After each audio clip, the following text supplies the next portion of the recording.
l'entrepreneuriat. Notre objectif étant d'amener le plus grand nombre de jeunes à s'intéresser à l'entrepreneuriat. Ce matin, nous allons parler de l'investissement et le cas du Cameroun va nous intéresser de manière singulière. Investir au Cameroun, est-ce un bon choix? Investir au Cameroun, quels peuvent être les atouts?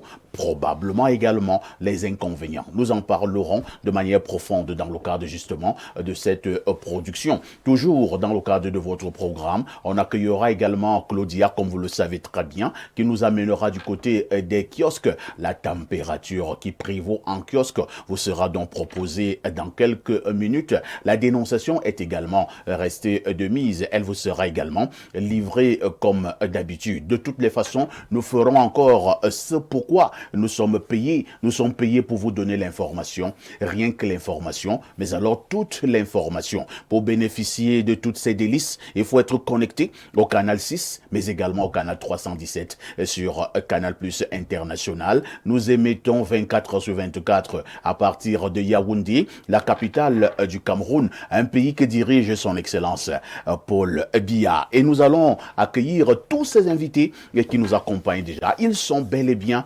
présents. Nous commençons par Maître Chiazok. Bonjour. Bonjour, M. Parfait ici. Bonjour à tous les téléspectateurs. Bonjour à toutes les intelligences qui sont sur ce plateau aujourd'hui.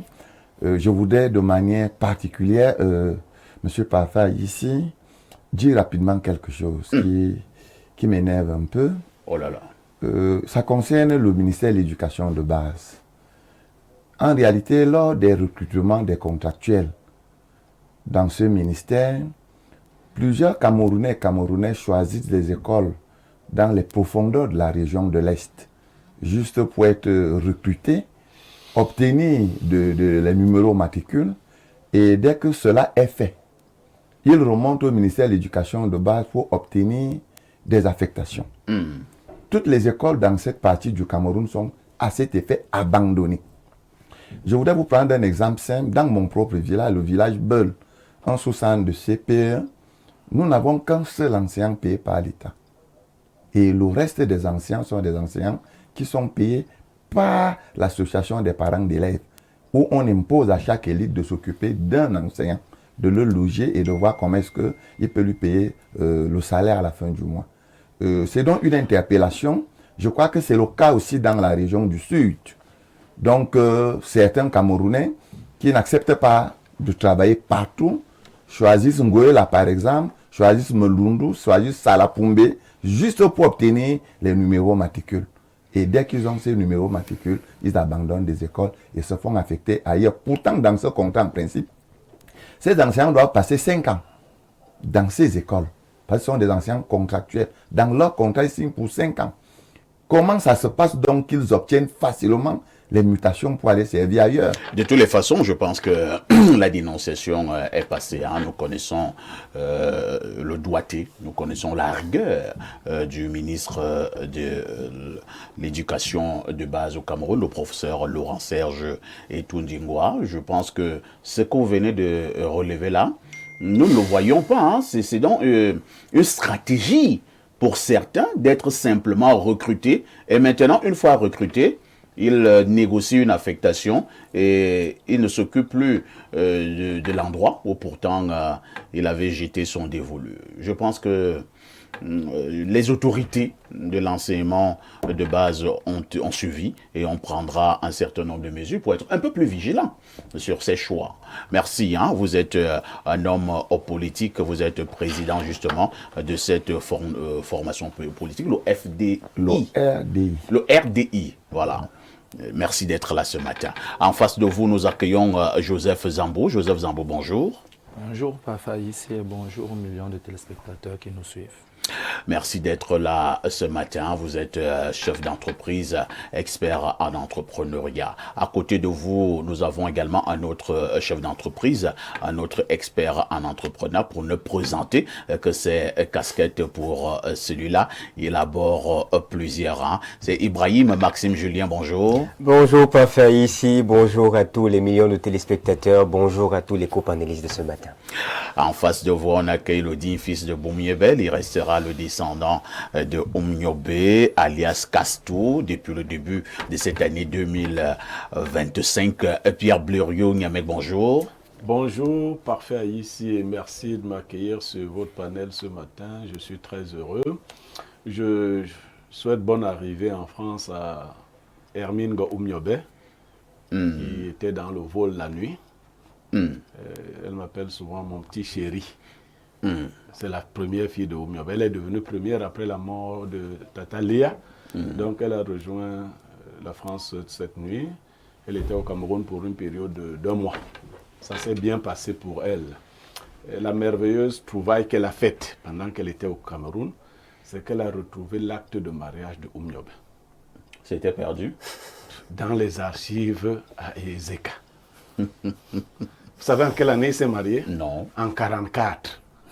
Mais c'est pas évident. C'est pas évident. Les enfants étaient tout petits. Il s'est marié en 1944. Et elle a réussi à retrouver cet acte de mariage. Elle est donc très heureuse au moment où elle rentre en France de se rendre compte qu'elle a tout. Et là-dedans, elle et moi, nous avons fait une belle découverte. Ouais. Oumniobé n'avait pas pour seul prénom Ruben. Il s'appelait également François-Georges. François-Georges Ruben Oumniobé. François-Georges Ruben Oumniobé. Combien sont-ils qui savaient donc Oumniobé s'appelle aussi François-Georges? Ah, belle découverte vraiment. Hein? La force des archives. La force des archives. Donc je suis heureux ce matin. Et bon, merci pour le mardi entrepreneuriat. Parfait, ici, les enfants disent sur Facebook, la copie ne sera jamais l'original. C'est de ça qu'il s'agit. Vous avez mis sur pied un concept avec des jeunes gens, jeunes d'apparence, mais qui ont déjà fait leurs armes. Tout à fait. Je parle ici de M. Zambo, qui suit un certain nombre d'entrepreneurs, qui encadre de la jeunesse. Je parle du brillantissime Ibrahim. Parce qu'il faut le dire, en off, Ibrahim a beaucoup de choses à enseigner. La télé ne suffit pas souvent. Et il faut savoir rendre hommage aux jeunes qui ont cru à la valeur de la connaissance. Ils continuent d'apprendre et c'est très bien. Il est jeune, mais avec de longues dents. Un jeune loup aux longues dents. Et maintenant, Maître Chia, que je connais bien, et donc je connais la qualité de l'analyse, j'apprécie sa présence ici. Il a relevé quelque chose relativement au ministère de l'Éducation de base. Tout à fait. Très souvent, vous savez, ça se gère dans les ressources humaines. Et quelle que soit la vigilance d'un ministre, quelque chose va lui échapper. Parce que quand moi je viens voir, par exemple, Parfait, le DG de la structure Niamek, le DRH, je viens voir Niamek. D'accord? Ce que vous dites là-bas, moi je n'en sais Niamek va rien. réussir. Mais c'est une problématique parce que le ministre va l'adresser, cette problématique. Mais il y a des dessous là, Parfait, c'est un piège. Moi, je sais de quoi je parle. Déjà, il y a un autre problème que lui aussi il a refusé d'évoquer. Il a parlé de l'Est. Aujourd'hui, c'est l'Est. Je vais parler de l'extrême nord, du Grand Nord en général. Ce qui se passe aussi, c'est que les enfants de ces zones sont les premiers à refuser de travailler chez eux. Ah bon? Ah ben oui! Ben oui! Parfois, ici, c'est difficile de prendre un sudiste et de l'enfermer dans l'extrême nord pour 5 ans. Alors, il faut trouver. Vous allez voir, que ce soit à l'ENAM ou partout, quand nos frères sortent, et ils se battent pour être affectés dans le Grand Sud. Non, il est plus facile. Moi, j'avais déjà suggéré cela. Il est plus facile qu'on affecte les gens dans leur village. Parce que quand tu es dans ton village, le manioc ne va pas manquer. Tu as tes tantes. Mais vous prenez les femmes des gens, vous envoyez à l'Est. Moi, je préfère te dire ça. Et vous, on dit que vous êtes dangereux avec les affaires des femmes.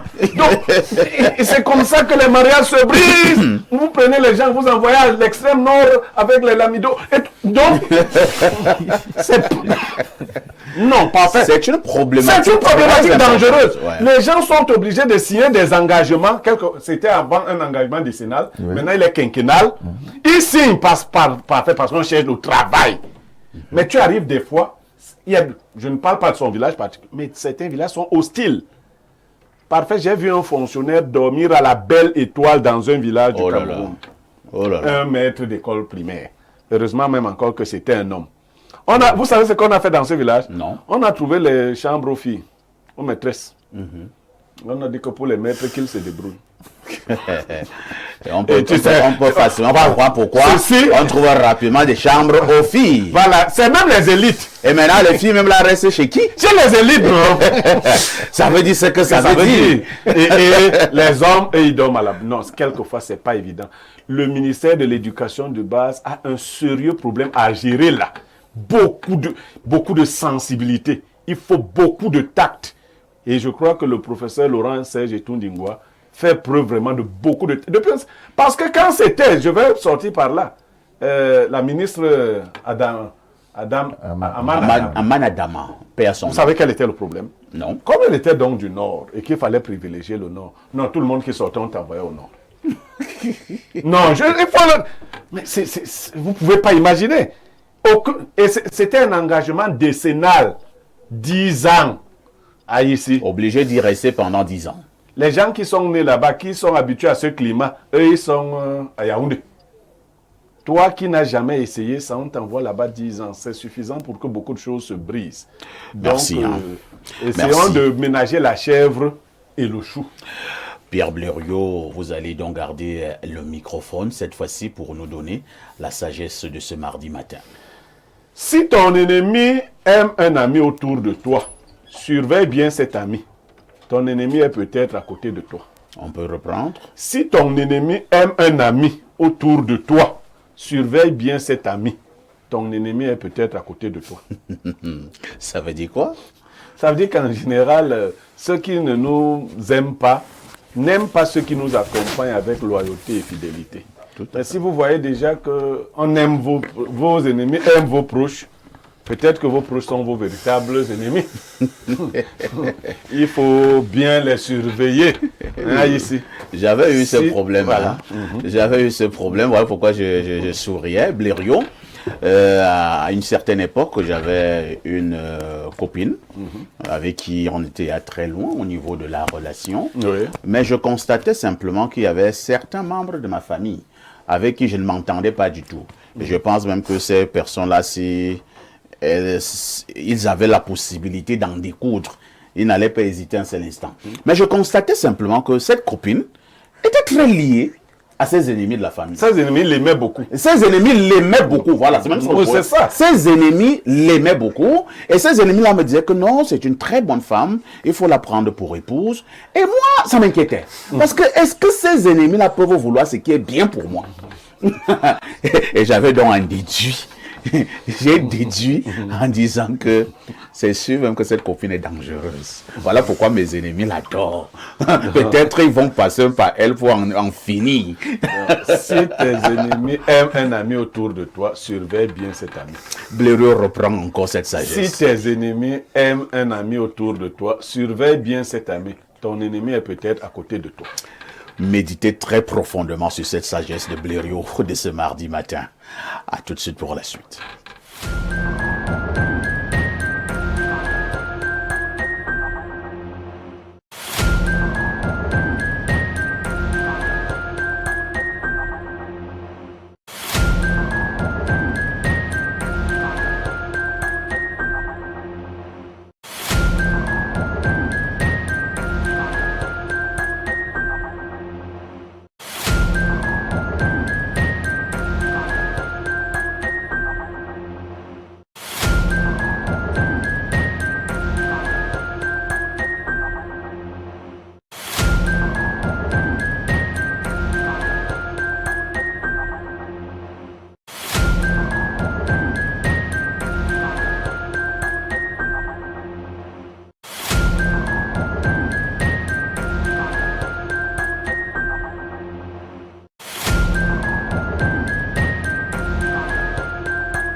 Claudia Ancha, bonjour. Bonjour, parfait ici. Bonjour à tous les téléspectateurs d'Espace Lumineux qui nous retrouvent ce mardi matin. C'est un plaisir. Toute pimpante, hein? Ah oui. Toute rayonnante ce matin. Merci, parfait. C'est quoi le secret? Est-ce que j'ai un secret particulier? Non, juste bien dormir, se réveiller en remerciant le Seigneur, c'est tout. C'est vrai que quelqu'un un jour, hein, à l'aéroport de Douala, alors que je m'apprêtais pour aller à Abidjan, il est venu s'asseoir à côté de moi, on attendait d'être embarqué. Il me dit, ben parfait, ici j'apprécie ce que tu fais. Vraiment, c'est formidable. C'est quoi ton secret? Je lui dis, ben si je t'en donne, donc ça ne sera plus un secret. Exactement. Et il a dit, ben, même hors antenne, tu as gardé le même plaisir. Hein. Claudia, Oui, parfois ici. que disent les journaux? Parfois ici, voici les événements qui ont marqué l'actualité au Cameroun ces dernières 24 heures. À la une ce matin, le riz Big Joe fait polémique à ce sujet. Jean-Bruno Tagne dénonce le complot d'un groupe d'importateurs. Le quotidien Info Matin nous informe en page 3 que c'est sur sa page Facebook que le journaliste a fait une sortie qui met à nu des manœuvres de déstabilisation de ces opérateurs mus par la patte du gain au détriment des aspirations des populations. Apprend-on. La polémique sur l'affaire du riz Big Joe se poursuit avec le Messager. Cette polémique avait une revêt de tabloïd. L'on nous fait savoir qu'entre preuves d'authentification, contrôle sanitaire et analyse microbiologique au centre Pasteur, la société Avanti Cameroun SAS répond aux accusations qui pullulent sur la qualité de ce riz vendu en promotion à un prix défiant toute concurrence. Puisqu'on parle des produits alimentaires, le journal à capitaux publics Cameroun Tribune passe les produits camerounais au scanner. Sachez que dès ce mois de février, l'Agence des normes et de la qualité, en abrégé, l'ANOR va procéder au contrôle des marchandises dans les plateformes marchandes à travers le pays pour s'assurer que les vendeurs proposent des produits sans danger pour les consommateurs.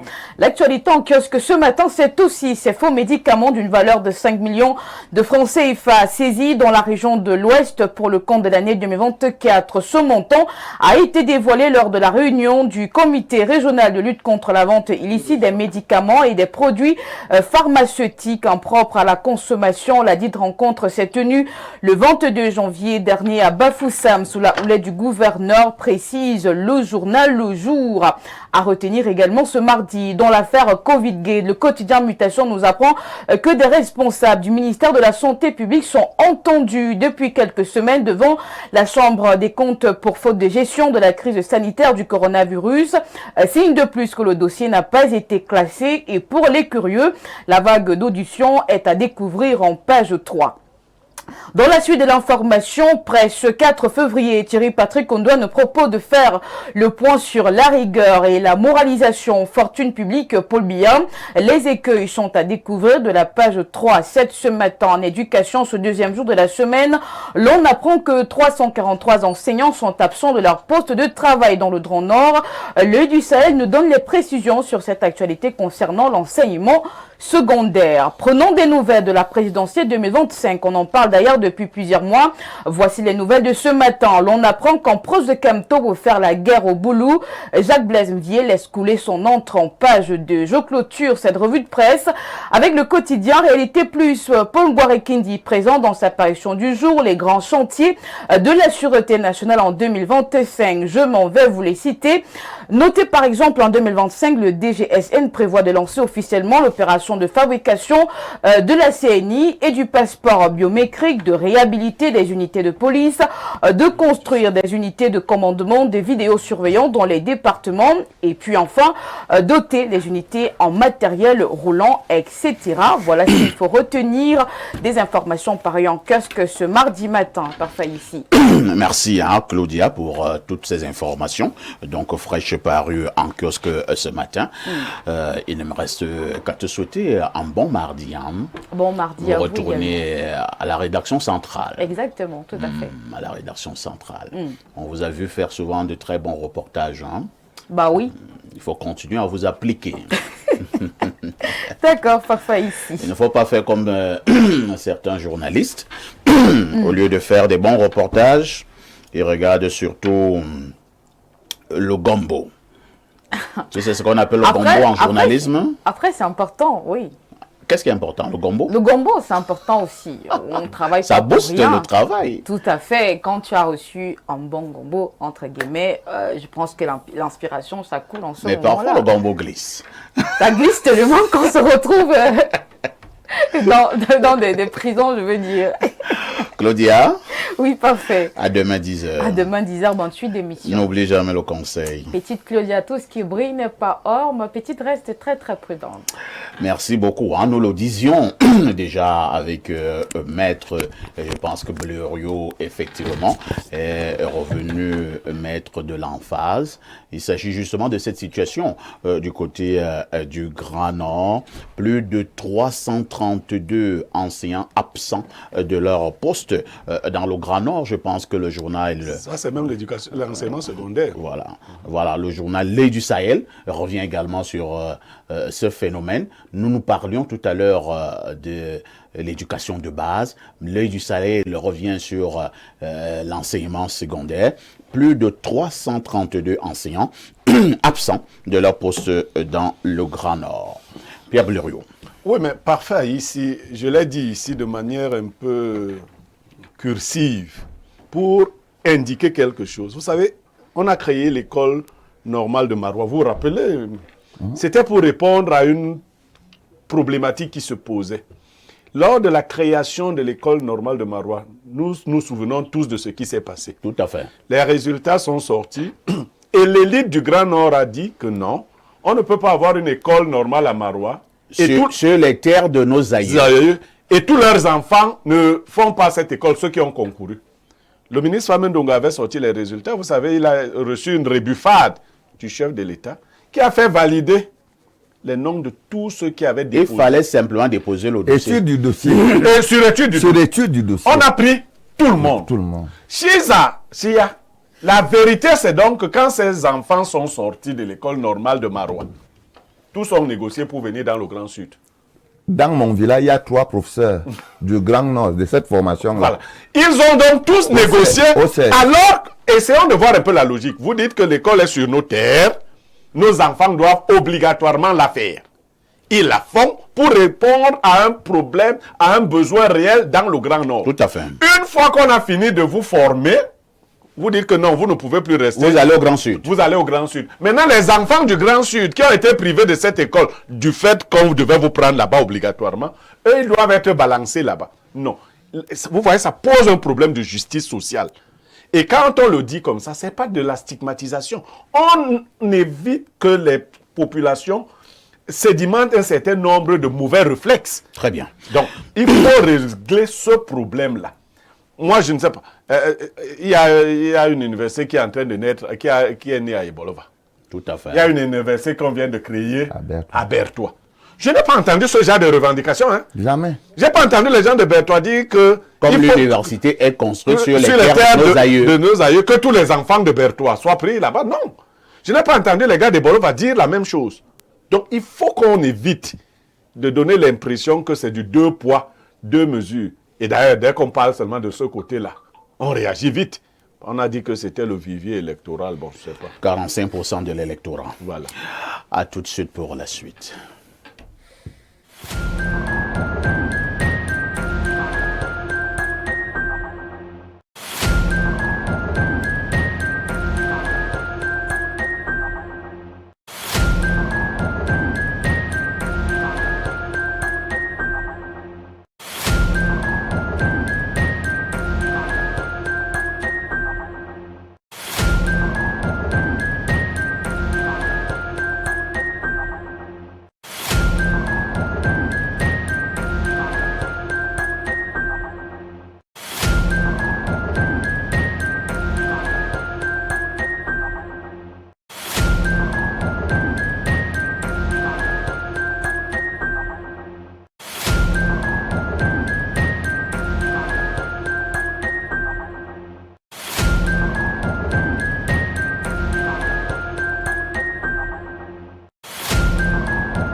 Avant de prendre la dénonciation proprement dite, nous allons d'abord faire une fleur à une fidèle téléspectatrice qui a justement son anniversaire ce jour. Elle célèbre donc son anniversaire ce jour. Il s'agit de la très belle fille, Ngini Philomène Nadège.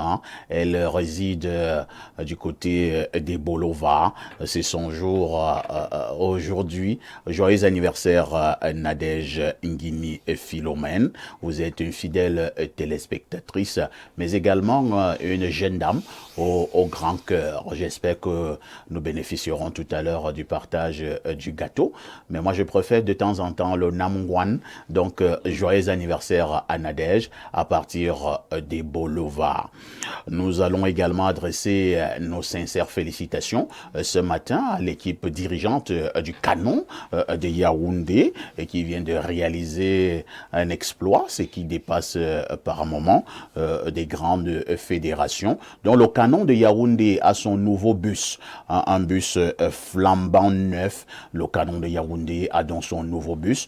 C'est ce bus que vous avez là à l'écran. Donc bravo à l'équipe dirigeante du Canon de Yaoundé. On adressera également nos félicitations au grand frère Nyassa Soleil qui s'est battu pour apporter sa contribution. Donc le Canon de Yaoundé Mokwa Mongonda, voilà le bus, le nouveau bus du Canon de Yaoundé. Un club peut avoir un bus, par moment ça dépasse les grandes équipes nationales. Bravo au Canon de Yaoundé. Bléreux, vous savez comment on appelle le Canon en Ewondo, chez les petits? Bien sûr. On appelle Pakoum. Pakoum. Mongonda. Si on vous explique ça, c'est très compliqué. Le Canon de Yaoundé. Lorsque nous avons dit cela, on repasse donc la parole à Pierre Blériot, cette fois-ci, pour la dénonciation de ce jour. Alors, parfois ici, c'est d'abord un papa d'un certain âge qui est venu me voir. Ensuite, il m'a donné le numéro de son fils.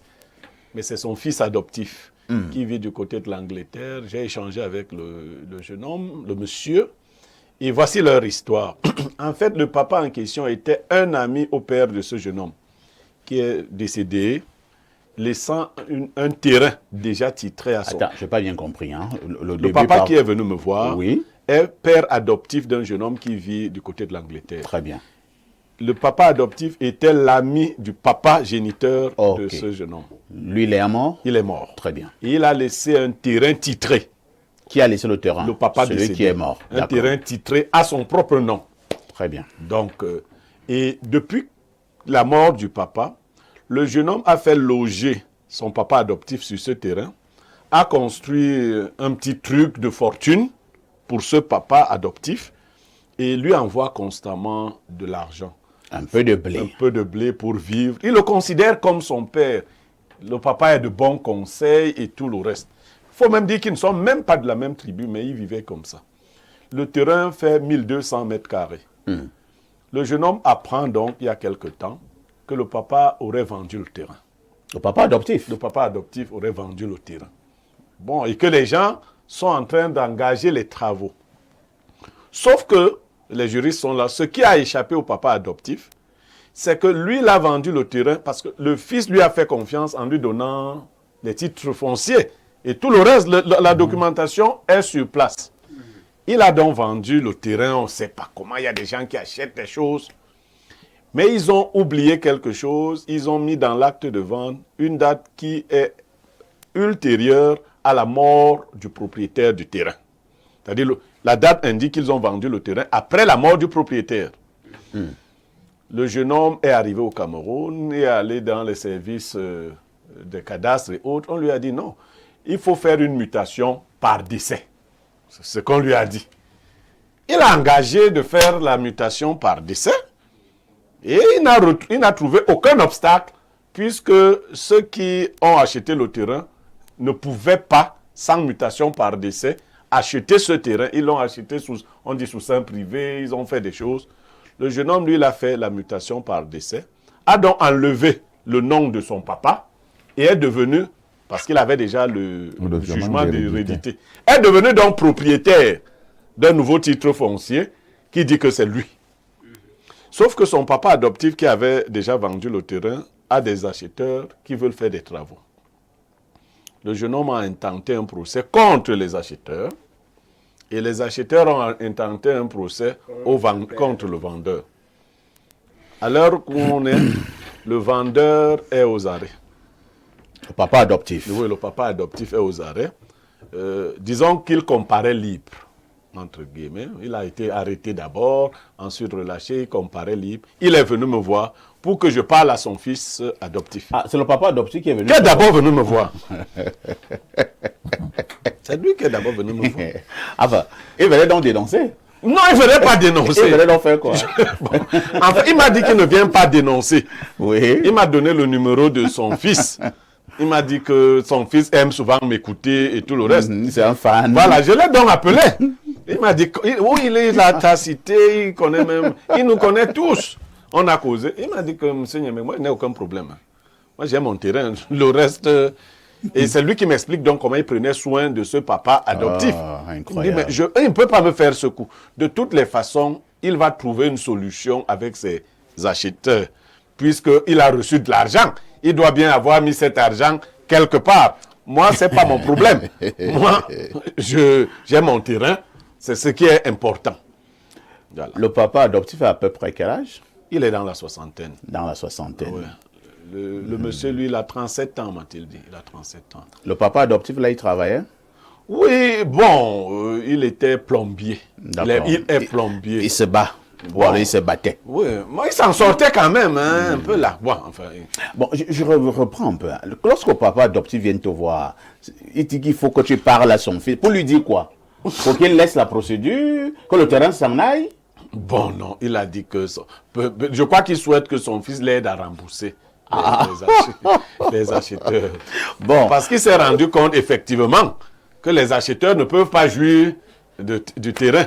Il croyait avoir l'arme fatale, le titre foncier qu'il avait par devers lui, et c'est ce qu'il a montré de bonne foi aux acheteurs.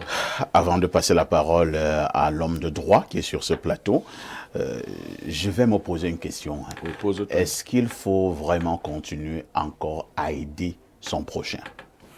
Parce que au fur et à mesure où nous évoluons dans ce programme, avec les dénonciations que Blaireau et moi, nous recevons tous les jours, je suis tombé dans une énorme méditation.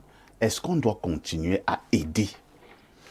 Parfois, ici, oui, je vais répondre à cette question-là de façon cette directe. affaire-là me dérange. Non, parfois ici, on doit continuer à aider. Oh là là. Et je suis désolé de vous le dire. Regardez un monsieur comme celui-là, que vous avez aidé. Vous lui construisez un petit... On reviendra sur son cas particulier après. Oui. Mais vous savez que nous sommes des éducateurs. Il y a des millions de téléspectateurs qui nous suivent. On ne peut pas dire qu'il faut arrêter d'aider les gens. Je pense même que si je suis un tout petit peu connu, c'est parce que vous et Blaireau avez décidé de m'aider. Ouais. Et donc, je pense que ça me fait du bien et que ça fait du bien à la population camerounaise. C'est vrai que les gens ne sont pas toujours en train de se comporter comme ils devraient. Il y a un test qui m'a beaucoup enseigné. C'est un sujet sur lequel j'ai médité il y a peut-être 3 ans. Parce qu'il est même biblique. Hein. Il y a un verset qui dit « Parce que l'iniquité se sera accrue, l'amour du plus grand nombre se refroidira. Mais celui qui persévérera jusqu'à la fin sera sauvé. » C'est-à-dire que Dieu lui-même, il a prévu que parce que les gens vont faire tellement de mal, l'amour dans ton cœur va se refroidir. Tu ne seras plus porté à aider les gens comme tu le faisais avant. Cependant, ce même Dieu t'encourage à persévérer dans le bien que tu es en train de faire. Donc, je vais me ranger du côté de Dieu, hein, papa, ici, ouais, pour t'encourager ce matin à persévérer dans le bien que tu es en train de faire. Maintenant, un autre sage te dira, réfléchis bien à qui tu fais du bien. Fais du bien aux bonnes personnes et jamais aux mauvaises personnes. Sinon, ils utiliseront le bien que tu auras fait pour te finir. Je suis partant pour la deuxième option. Oui, Blaireau aussi. Mais comment tu détermineras souvent dès le départ aussi, lequel est une bonne personne? C'est vrai aussi. Parce que tous les loups viennent souvent en agneau. Ce papa-là était une bonne personne. Ouais. Jusque-là. Jusqu'à ce qu'il aille vendre le terrain de Trouy. Une bonne personne pour qui? Pour ce jeune homme, il me l'a dit, hein, il ne lui reprochait rien jusque-là. Ça se passait bien.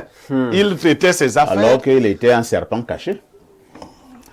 Maître, nous aurons déjà d'abord le regard juridique.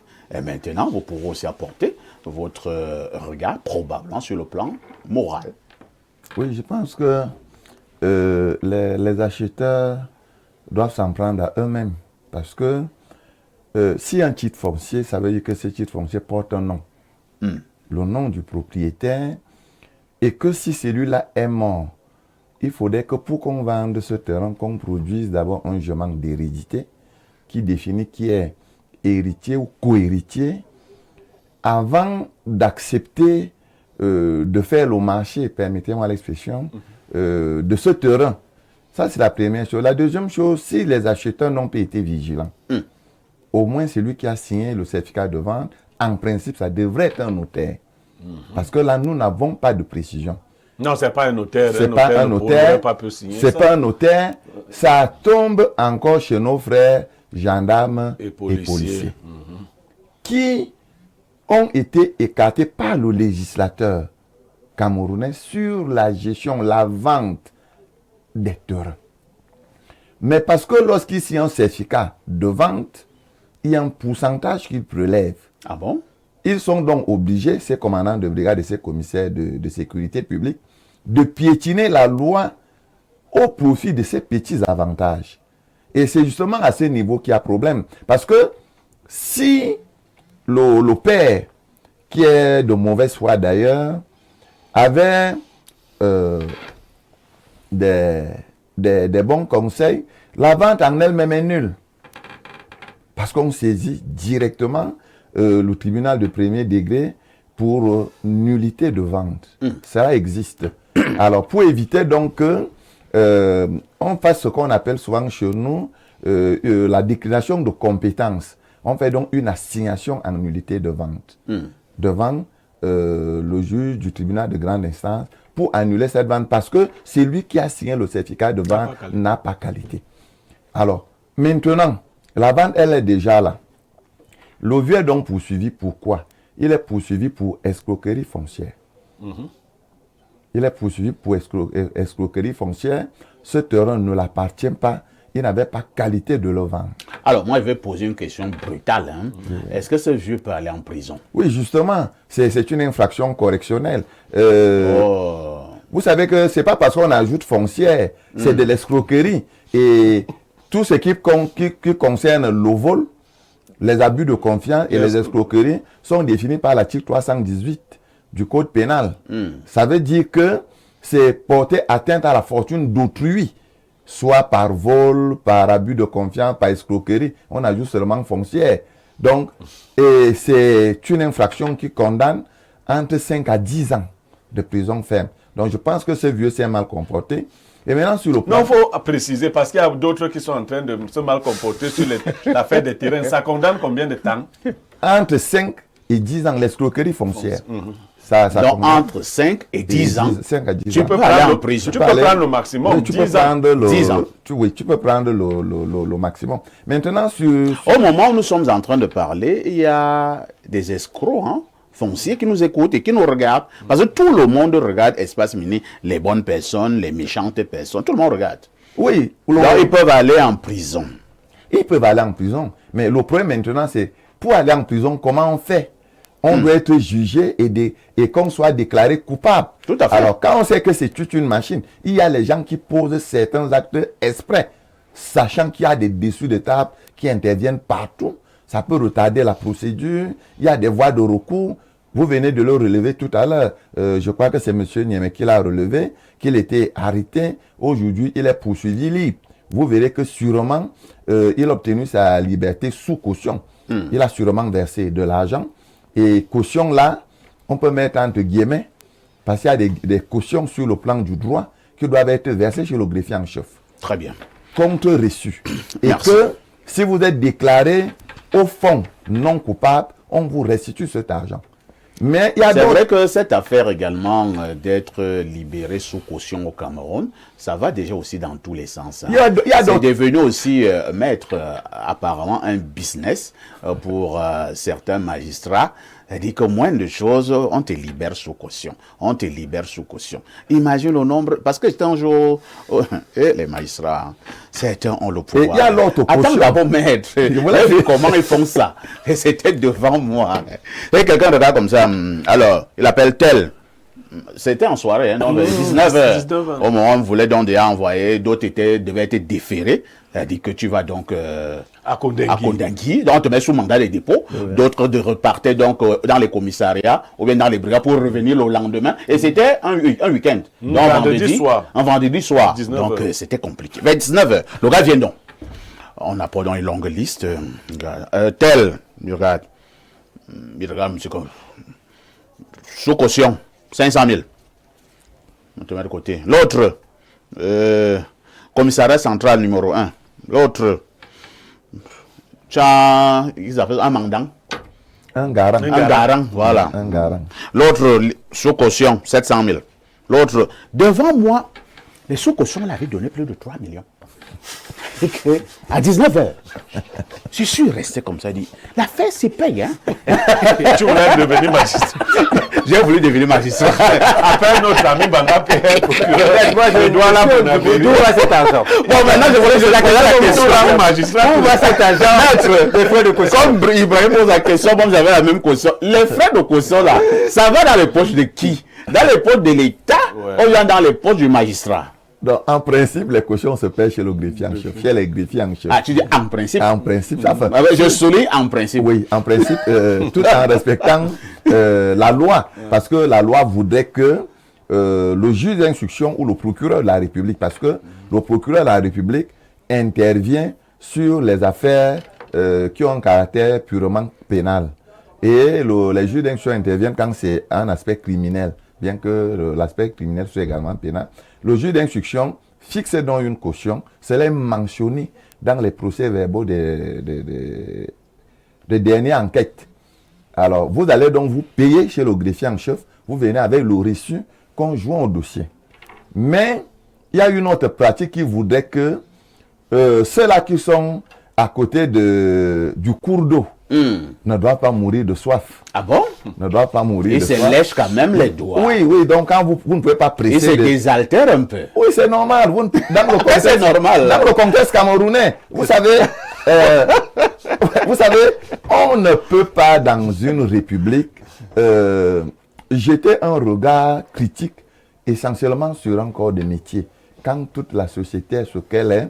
Et je voudrais puiser dans notre tradition qui dit que si vous arrivez dans un village et que toutes les populations de ce village ont la hernie, Il faut aller acheter la hernie. ne vous vantez pas que vous n'avez pas de hernie.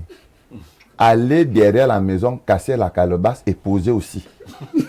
Pour que vous vous confondez. C'est le genre d'avocat qui est l'ami des juges. Non, c'est pas le fait d'être l'ami des juges.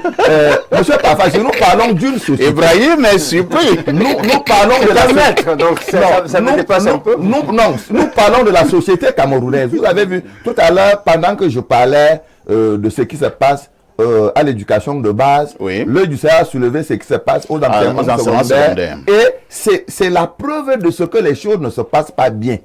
Et si aujourd'hui, au niveau de la justice, il y a certains magistrats qui coupent cette caution en deux, c'est parce que c'est des magistrats du Cameroun.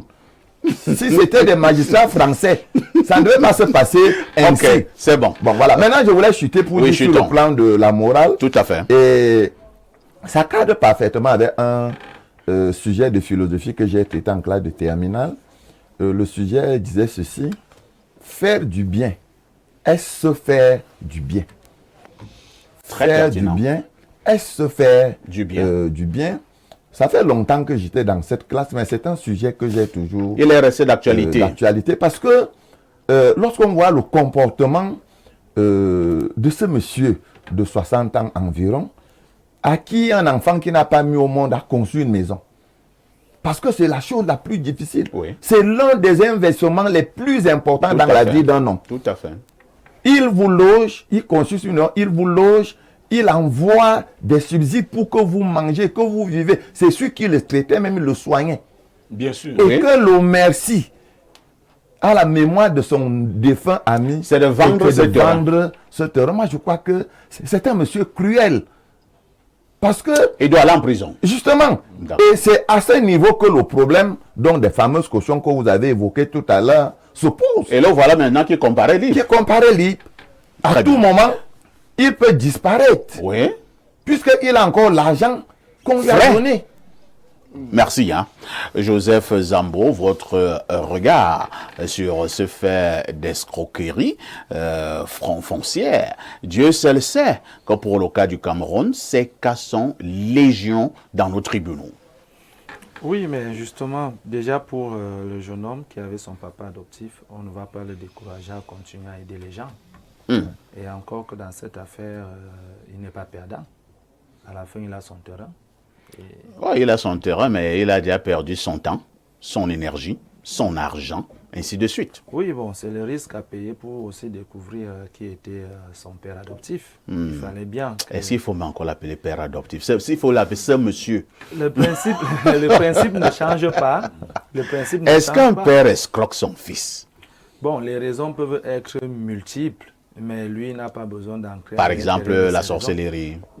Ça peut être ça. Ça peut être que c'est quelqu'un qu'on a gâté au village. Ça peut être c'est quelqu'un qui il contribue au moindre effort. Ça se fait qu'il ne voulait pas peut-être réfléchir. Attends un peu, moi je vais vous poser une question.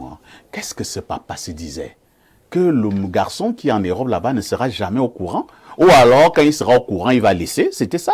Non, c'est l'abus de confiance. Il y a des personnes qui Parce prennent que les je gens suis un peu surpris. comme étant un acquis. Et encore que le plus gros problème, c'est qu'il y a des parents, puisque lui, c'est un parent pour cet enfant, qui pensent que leurs enfants sont leur propriété, qui sont libres de faire des biens et de leurs enfants ce qu'ils veulent.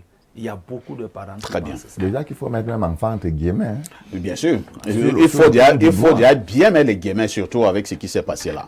Pierre Blériot, il y a un mec, nous sommes donc unanimes qu'on doit envoyer ce papa en prison. C'est un papa délinquant. Bon, je ne sais pas si vous n'êtes pas unanime avec moi.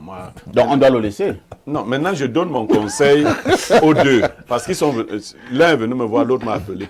Alors, le jeune homme qui est en Angleterre, le conseil que je te donne, c'est de faire déménager immédiatement ce monsieur de Ouais. ton domicile. Il faut le faire partir et fermer. Il m'a dit qu'il n'avait pas encore mis une barrière. Utilise l'argent que tu as pour mettre une barrière. Et chez nous, ici au Cameroun, on dit souvent propriété familiale à ne pas vendre. Oui. Parce que quand tu vois ça, sache qu'un des frères ou une sœur a voulu vendre. À ne pas vendre des choses que nous ne devions pas être obligés de faire. Maintenant, un autre conseil aux acheteurs. Vous qui voulez acheter tous les terrains, n'importe comment, sans... C'est-à-dire, il y a des gens, dès qu'il a vu le terrain, même le nom qu'il faut lire ici, lui ne lit même Il pas. ne dit même pas. Il y a un nom quelque part là. C'est pas parce que quelqu'un porte un titre foncier que c'est son nom qui est sur le titre foncier. Lis quand même au moins le nom. Non, vous ne pouvez pas tout acheter. Donc vous allez en pâtir parce que c'est sûr que le papa là n'a plus suffisamment d'argent pour vous donner. Au papa, trouve la quantité d'argent que tu peux avoir. Commence à négocier avec tes acheteurs, à leur rembourser leur argent. Si tu peux être sauvé, tu seras sauvé. Mais tu viens de perdre un fils. Ouais. Tu as perdu un fils. Et tu sauras que le gros cœur est dangereux. Tu n'as plus personne pour t'enterrer le moment venu. Que ce garçon tourne le dos définitivement. Maintenant, est-ce qu'il faut toujours faire du bien? Est-ce qu'il faut toujours aider parfois ici? Ouais. Moi, je suis dans l'optique d'aider les gens, mais en gardant une bonne distance avec les gens qu'on aide. Moi, je n'aime pas trop que les gens me collent. Je préfère le dire comme ça. Que ce soit vraiment, j'aime pas beaucoup. Et ça, je pratique ça depuis près d'une dizaine d'années. Quand tu viens, tu dis que non, vraiment, ton enfant veut faire l'école à Yaoundé. D'ailleurs, personne ne me propose plus ça. Tellement au village, tout le monde me connaît. Parce que tout ce que je fais, c'est que je te donne ma contribution financière. Je te dis d'aller trouver un autre emplacement à ton enfant, pas chez moi. Il n'y a pas... Je n'aime pas ces choses-là. Et puis, tes documents privés, il ne faut pas les laisser comme ça. Ouais. C'est un papa, c'est... Non, non. Donc, je crois qu'il faut aider les gens, mais il faut garder une bonne distance parce que l'homme est mauvais. On ne sait pas à quel montant il a vendu ce terrain. C'est quand même un terrain bien situé, hein? Ça peut mettre à vie le prix, hein? terrain bien situé. Merci Blériot. Lisons rapidement ces nombreux messages de nos téléspectateurs. Bonjour parfait Haïti, à ton riche panel et aux millions de téléspectateurs. L'homme ne peut servir que son essence, c'est-à-dire ce qu'il est. Pourquoi voulez-vous que ce père adoptif serve ce qu'il n'est pas? Notre jeune frère a seulement porté un fardeau à son père et n'avait pas à disséquer le contenu du fardeau. Loin de son père, et s'ils avaient souvent causé ensemble, il aurait pu déceler les travers de ce monsieur. C'est Yafar Abba qui envoie cette préoccupation. Nous allons prendre un autre message ce matin. Alors, que dit celui-ci? Trop de messages, hein, mais de petits soucis avec ce téléphone. Essayons d'aller au 213. Hein. C'est l'Algérie. Pierre Blériot-Niemek, tu as fait une dénonciation très pertinente au début de l'émission. Mais je pense qu'il voulait dire le paradoxe, hein, c'est que tu dénonces un tel fait et tu combats tous les partis politiques qui prônent le fédéralisme. Tu veux une chose et son contraire. Tu demandes qu'on affecte chacun chez soi et en même temps, tu combats le MRC, le SDF et l'APC qui sont des partis politiques pour le fédéralisme. Soit tu soutiens l'État unitaire décentralisé avec toutes les conséquences qui en découlent, soit tu soutiens le fédéralisme avec toutes ses conséquences. Mon professeur de politologie.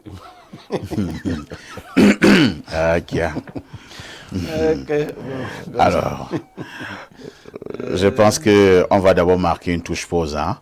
On reviendra pour la lecture des messages. J'ai quelques soucis avec mon appareil dernière génération. Une touche pause s'impose.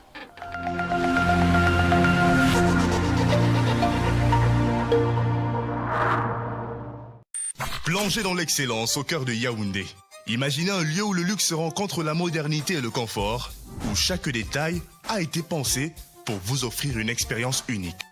Bienvenue à la résidence Le Mfundi, un chef-d'œuvre signé Société immobilière du Cameroun, situé dans le prestigieux quartier Hippodrome à Yaoundé. À la résidence Le Mfundi, l'élégance et le raffinement s'harmonisent pour créer un cadre de vie exceptionnel. Découvrez une offre inégalée.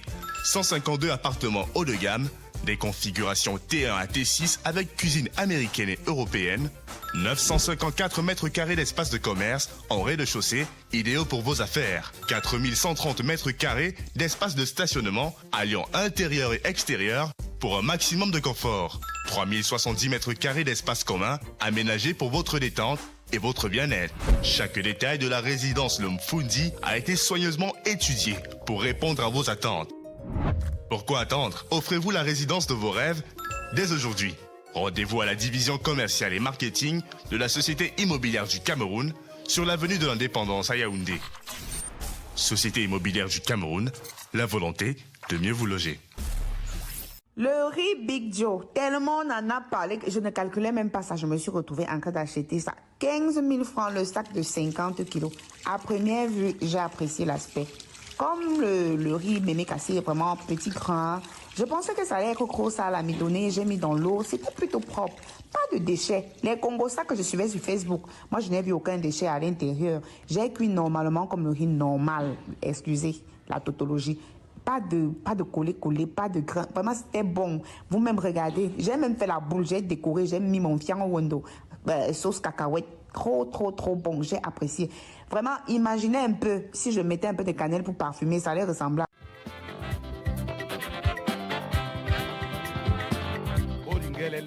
Pour tous vos événements administratifs, campagnes de communication, concerts géants, meetings politiques, cérémonies de mariage, une seule adresse. Pro Sound and Light Cameroun. Pro Sound and Light Cameroun met à votre disposition une sonorisation high-tech, piano, console de mixage, ampli, Nitro HF. Et ce n'est pas tout.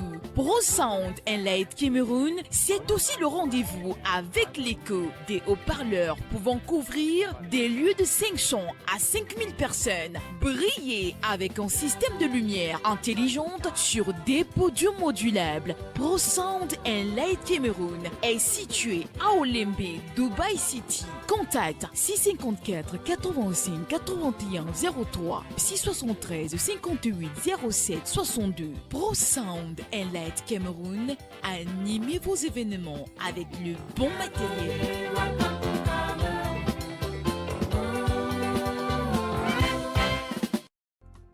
Les éditions Aminata Sofal ont le plaisir de vous annoncer la parution d'une œuvre littéraire exceptionnelle, étude intégrale d'un chef-d'œuvre romanesque d'Idrissa Sogorkodio. Cet ouvrage analyse, avec profondeur, Fils de prélat, le roman emblématique d'Armand Claude Abanda, écrivain camerounais de renom et titulaire de la chaire UNESCO d'Afrique centrale accestique. Ce récit, écrit en classe de terminale, traduit en italien, et enseigné au Gabon et au Congo-Brazzaville, incarne les idéaux de l'humanisme et du panafricanisme. Un livre de référence pour élèves et étudiants et un livre de chevet pour tous les amoureux des belles lettres. Cette étude s'inscrit dans la continuité d'une réflexion initiée lors du Festival international du livre et des arts assimilés du Bénin en octobre 2024. Idrissa Sogorkodio, écrivain et critique littéraire sénégalais, est reconnu pour sa plume panafricaniste et son engagement pour les lettres africaines. Lauréat de nombreux prix prestigieux, il nous offre ici une œuvre lumineuse, dédiée à tous les amoureux de la littérature. Découvrez cette analyse captivante et laissez-vous inspirer par la richesse de la littérature africaine. Disponible dès maintenant aux éditions Aminata Sofal.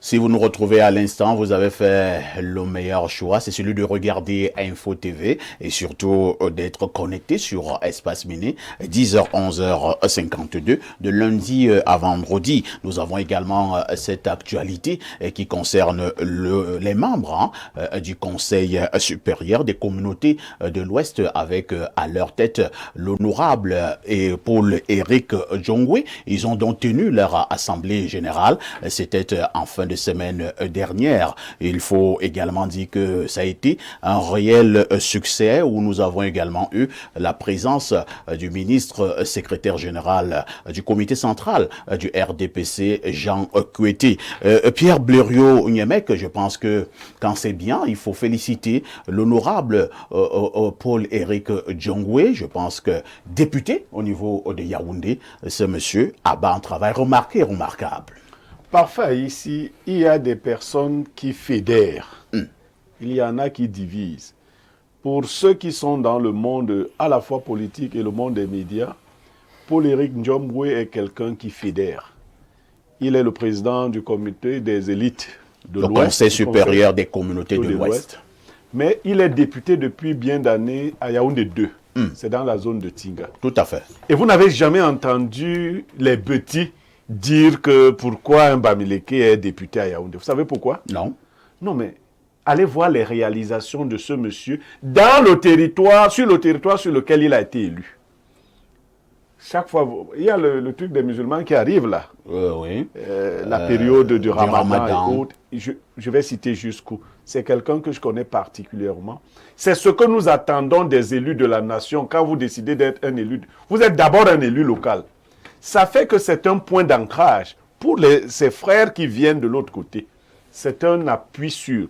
Moi, quand j'ai un conflit avec une élite de l'Ouest, vous savez qui je vais voir? Non. Paul-Éric Njombe. Et je ne vais pas vous dire le nombre de conflits qu'il a résolus. Il m'appelle d'ailleurs son fils. Il y a des détails que je ne vais pas donner en télévision. Donc, on a besoin de ce genre de personnes qui fédèrent. Et donc, on ne va pas tuer nos communautés. Ce n'est pas du tribalisme. Le fait de promouvoir... On dit chez nous que pour que tu puisses aller loin, tu commences d'abord par la maison. Même les Anglais, charity begins at home. Le monsieur qui est là, le brillant monsieur qui est là, vous l'avez entendu pleurer l'Est, non? Maître Chia. C'est l'Est, il est d'abord... Mais est-ce qu'il n'aime pas le Cameroun? Il aime le Cameroun, mais quand il arrive au village, il se rend compte qu'il y a des problèmes, il faut qu'il les relève. Donc, chapeau à l'honorable Njombe et à tous ceux qui l'accompagnent dans cette noble mission. Nous appelons les autres, chacun dans sa communauté, à faire pareil. Il y en a même qui ont abandonné les jeunes de leur communauté. Cet organisme finance les jeunes de l'Ouest. Tout à fait. Finance les jeunes entrepreneurs de l'Ouest. Ben, sans oublier, je dis que moi, je ne suis pas de l'Ouest, mais j'ai des relations très tenues avec ce monsieur. Merci Pierre Blériot. Donc, félicitations donc une fois de plus à ces dynamiques membres du Conseil supérieur des communautés de l'Ouest avec à leur tête l'honorable Paul-Éric Njombe. Lisons encore rapidement quelques messages ce matin. Dieu seul sait qu'ils sont nombreux. Bonjour Espace Miné. S'il vous plaît, j'ai besoin du numéro de Blériot si c'est possible. C'est Mama Jackie. Mama Jackie, il faut donc passer à Info TV. Ou sur ma page Facebook. Voilà. Contacter les gens qui gèrent ma page Facebook. Pierre Blériot Niémec officiel. Un autre message. Bonjour à vous et à votre panel. C'est une affaire récurrente. Mon oncle avait laissé son terrain à Niala, à Douala, et quand nous y sommes repassés 5 ans après, son bel oncle qu'il hébergeait tout au long de son séjour à Douala, plus de 20 ans, l'avait vendu et une villa était érigée dessus. Mon oncle a laissé tomber. C'était à Yaoundé qui envoie le message. Autre préoccupation ce matin.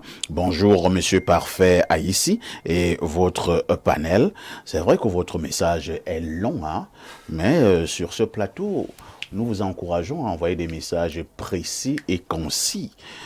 Alors, qu'est-ce qu'il dit? Un père qui escroque son propre fils est un acte inacceptable et contraire aux valeurs de paternité. Ce comportement est non seulement une trahison de la confiance de l'enfant, mais également une forme de maltraitance émotionnelle et financière. D'après cette dénonciation, un père qui escroque son fils mérite d'être emprisonné pour son comportement criminel. Cependant, il est également important de considérer les avantages d'un service dans un bon sens, tel que la réhabilitation et la réinsertion sociale. En effet, avec l'argent, tout est possible, mais il est essentiel de l'utiliser de manière responsable et éthique.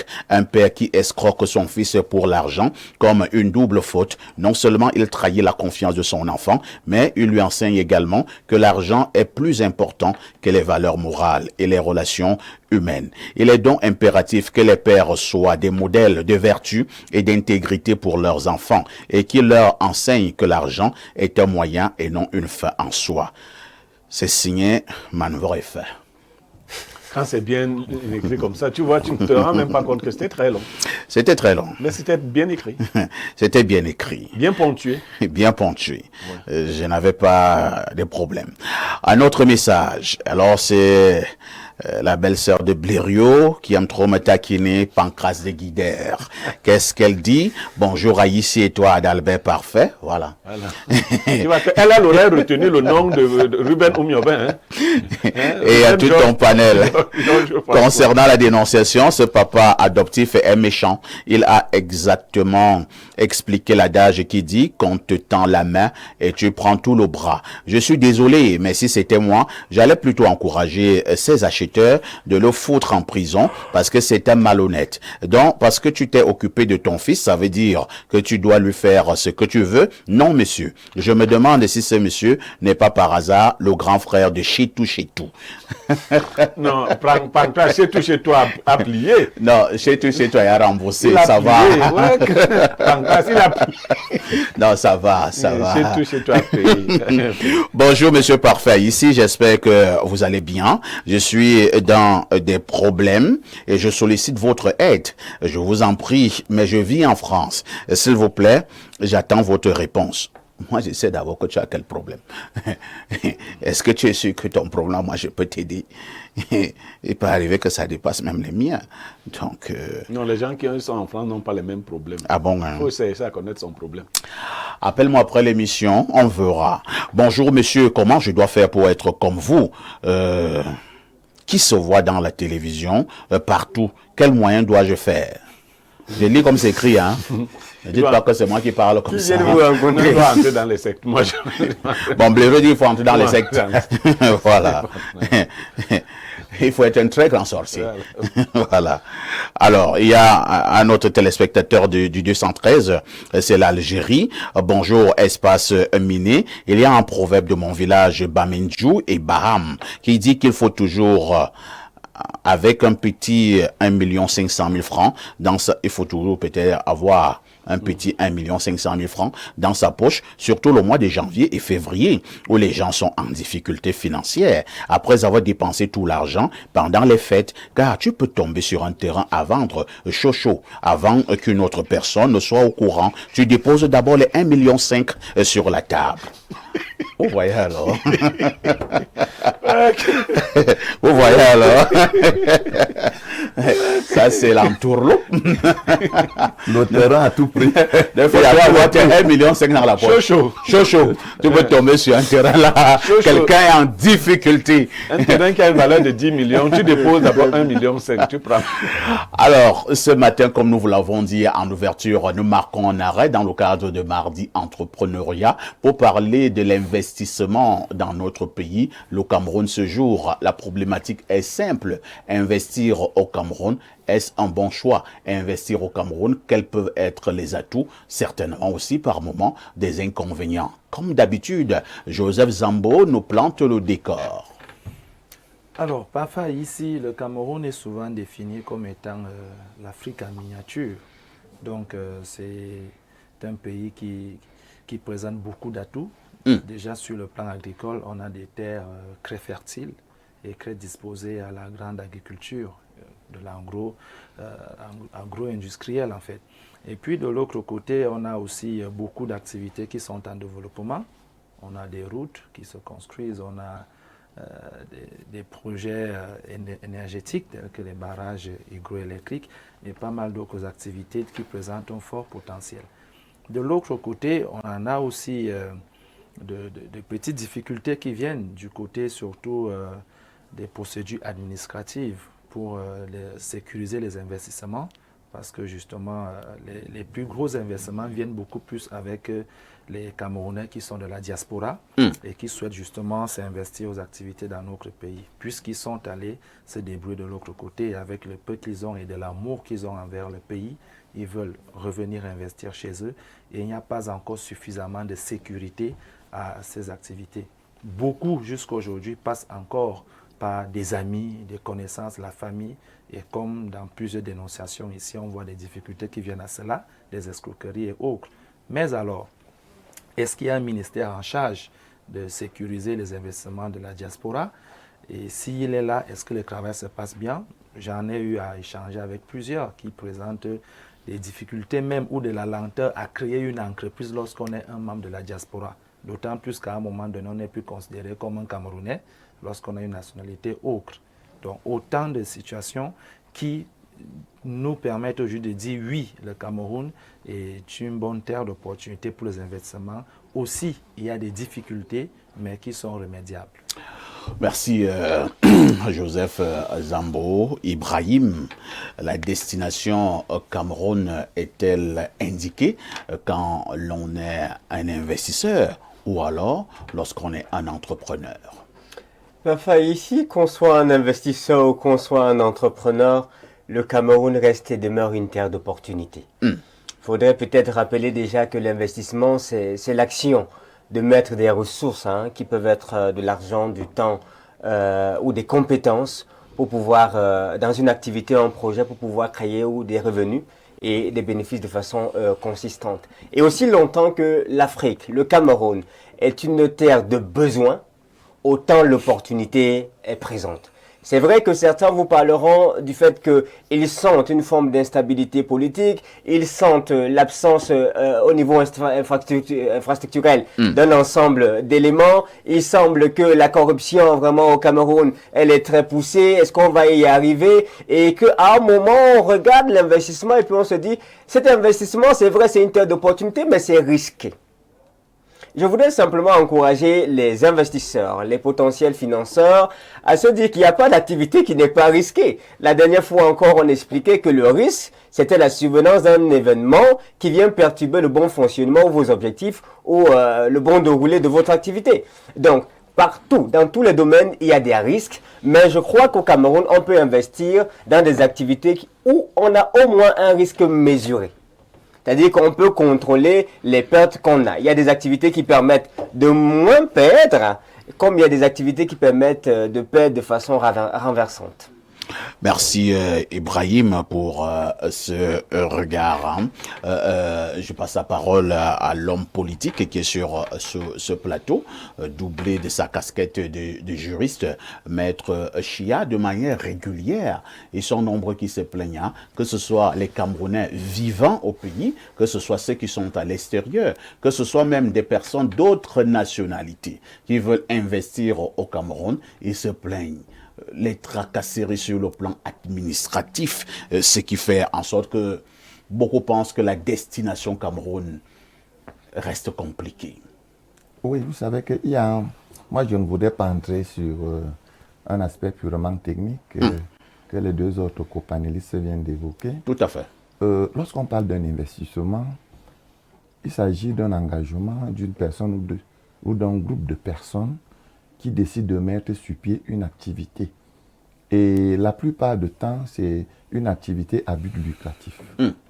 Parce que ce soit la maison que vous construisez, vous allez la mettre en location, que ce soit des plantations ou des sociétés que vous mettez sur pied. Alors, maintenant, est-ce que le Cameroun a véritablement copié ce qui a fait émerger les autres pays? Je pense que non.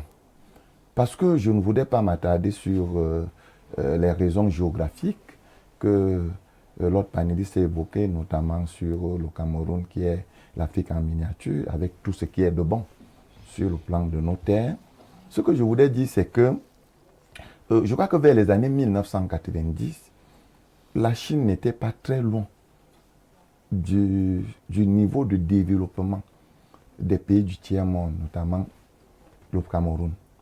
Mais il y a eu un homme qui est arrivé, qui a mis sur pied une thèse nataliste, Mao Tse-tung, qui avait dit qu'un enfant qu'on donne est une bouche pour nourrir et deux bras pour travailler. C'est ça aujourd'hui qui a établi la différence entre le développement de la Chine et un pays comme le Cameroun qui marche sur place, qui ne se déplace pas. Parce que pendant ce temps, le Cameroun, lui, a ouvert ses portes au planning familial. Alors qu'on pouvait s'inspirer. On pouvait s'inspirer d'un autre grand penseur français, Jean Baudin, qui disait qu'il n'y a de richesse que d'hommes. On investit pour les hommes. Le Cameroun est donc ce grand pays. C'est donc cette Afrique en miniature qui est vide. C'est donc un véritable frein pour les investisseurs. Je vous prends un exemple. Au Cameroun, vous allez trouver 4 à 5 grandes villes où on peut véritablement parler d'une industrie ou des grands investissements. En dehors de ça, on peut investir où? Donc, il y a un véritable problème sur la politique que le Cameroun a choisie sur la natalité. Je pense, et c'est la position que le RDI a toujours soutenue, que nous n'avons pas besoin de limiter le nombre de naissances. qu'on laisse les gens qui veulent faire les enfants les faire. Parce que si en Chine, une personne fait 5 millions de bâtons de manioc, il peut les vendre en une demi-heure. Parce qu'il y a 7 personnes. C'est un investissement. On peut également investir à La Chine, elle seule, constitue déjà un grand marché. Un grand marché. Donc, c'est là où je voulais chuter sur ce développement. Il faut d'abord que la population camerounaise constitue un grand marché. La deuxième chose, c'est que lorsqu'on doit investir, les investisseurs se rassurent de la sécurité de leurs biens. Vous vous souvenez que depuis pratiquement 7, 8, 9 ou 10 ans aujourd'hui, tous ceux qui ont investi dans les régions du nord-ouest et du sud-ouest n'ont eu que leurs yeux pour pleurer. À ce moment, sommes-nous en droit de dire que investir au Cameroun est un bon choix, puisque les régions du nord-ouest et du sud-ouest font partie du Cameroun. Autre chose, les impôts. Trop d'impôts tue l'impôt. Regardez par exemple... Ça s'est même aggravé. Hein. Regardez par exemple... Ça s'est aggravé.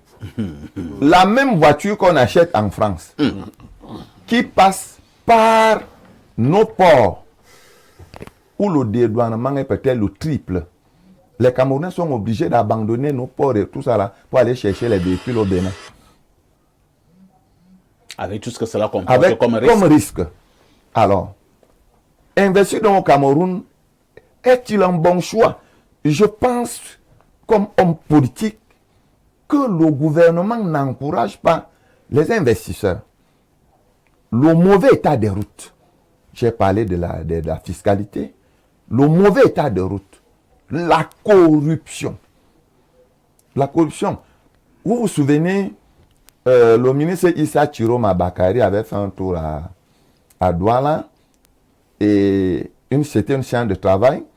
À la fin de cette séance de travail, il a déclaré qu'à plus de 55%, les étrangers occupent des postes d'emploi qui étaient réservés aux nationaux et ne respectent pas les conventions et les dispositions de la loi qui reconnaissent qu'à un certain niveau, il y a certains emplois ou bien certains postes qui doivent être utilisés par les nationaux.